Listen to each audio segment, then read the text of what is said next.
ঝুঁকিপূর্ণ বিল্ডিংটা আগেও প্রশাসনকে অবগত করা হয়েছে যে আমরা যে পার্শ্ববর্তী লোকজন আছি তারা অনেক ঝুঁকিতে আছি, কারণ হচ্ছে যে কোনো সময় এই বিল্ডিংটা দুর্ঘটনা করতে পারে। বিশেষ করে আজকে যে ভূমিকম্প হয়েছে, বিল্ডিং এর আংশিক অংশ আরেক বিল্ডিং এর পাশে ঢুকে গেছে। প্রশাসনকে জানানো হয়েছে, বাট তারা কোনো পদক্ষেপ নেই। ভবিষ্যতে যদি কোনো ধরনের বড় দুর্ঘটনা ঘটে, এর দায় কিন্তু প্রশাসনকে নিতে হবে বা কর্তৃপক্ষকে নিতে হবে।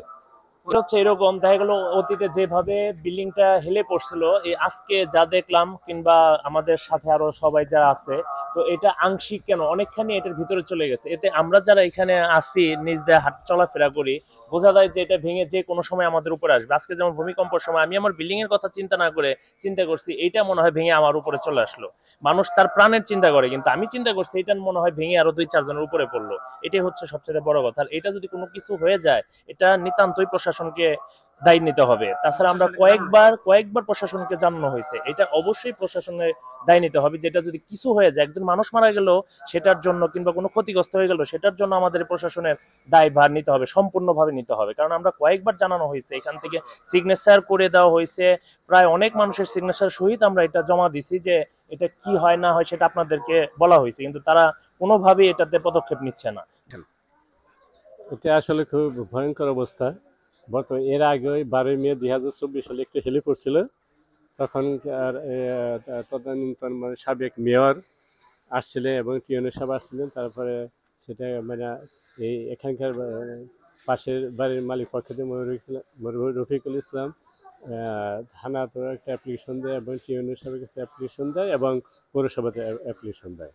পৌরসভা থেকে তারা এখানে আসে বা টিউনের সাহেব এখানে আসেন, তারপরে একটা তদন্ত কমিটি গঠন করেন এবং সেই তদন্ত কমিটি বলছেন যে এটা যেভাবেই হোক এটা ভেঙে ফেলার ব্যবস্থা। কিন্তু আদৌ আমরা দেখছি না যে এখনো এই বিল্ডিংটি এখনো ভাঙে। ভূমিকম্প আগে আছে, বিল্ডিংটি একটু পূর্ব দিকে হেলে গেছে এবং একটু ফাটলও ধরছে।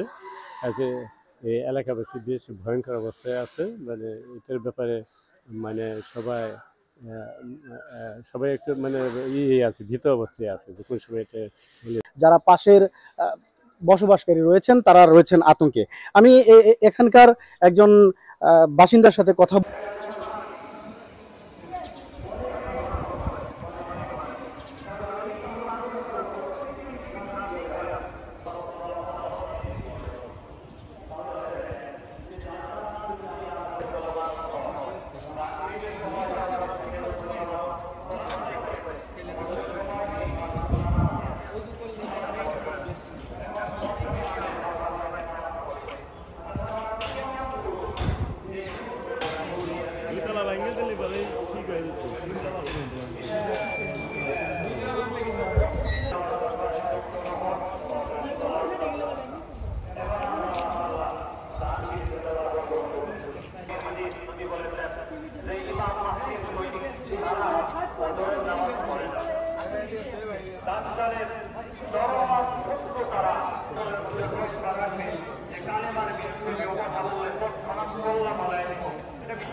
এটি তো আসলে ঝুঁকিপূর্ণ, কারণ রাস্তার উপরে ভবনটি অবস্থিত। এখন যে কোনো সময় যে কোনো কিছু হতে পারে।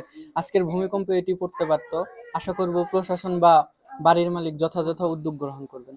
জি, প্রশাসনিকভাবে জানানো হয়েছিল, আমাদের অভিযোগগুলো দেওয়া হয়েছিল। তারা বলেছিল বিল্ডিংটি ঝুঁকিপূর্ণ এবং এটাকে তারা মানে আটকিয়ে দিয়েছিল, মানে বিল্ডিংয়ে যেন আটকে দিয়েছিল। পরবর্তীতে তারা কোনো মতে এই বিল্ডিংটা আবার ওপেন করে এখানে থাকার ব্যবস্থা করে এবং এই বিল্ডিংটি এখনও ঝুঁকিপূর্ণ। আজকে যে ভূমিকম্প হলো এর কারণেও আমাদের পাশের বিল্ডিংয়ের উপরে কিছুটা প্রভাব পড়েছে। আমরা দেখছি যে ভূমিকম্পের প্রভাবের কারণে বিল্ডিংটি মনে হয় আরেকটু ভিতরে চলে আসছে আমাদের বিল্ডিংয়ের উপর। এই বাড়ির মালিক যেমনটি জানাচ্ছিলেন যে তাদের যে হেলে পড়া ভবনটি আগের তুলনায় আরো বেশি অংশ ভিতরে চলে আসছে। আমি যদি আবারও আপনাদেরকে একটু ভবনটি দেখাই তাহলে আপনারা দেখতে পাবেন যে ভবনের যে 4 তলার যে অংশটি রয়েছে সেই অংশটিতে একটা ফাটল ধরেছে এবং এই ভবনের যে পাশের ভবনের সাথে যেই অংশগুলোতে একটু গ্যাপ রয়েছে সেই অংশগুলোতে একটা বিল্ডিং আরেকটা বিল্ডিংয়ের ভিতরে ঢুকে গেছে, একটা ভবন আরেকটা ভবনের ভিতরে ঢুকে গেছে।